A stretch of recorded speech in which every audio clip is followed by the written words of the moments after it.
लाख शुक्र है खैरियत से घर पहुंच गए, वरना मैंने तो कलमा ही पढ़ लिया था भाई।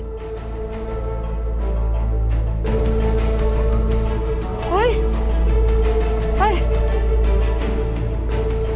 जाओ, तुम भी अंदर जाओ।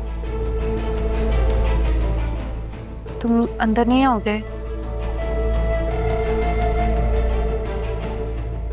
मैंने बोला अंदर जाओ।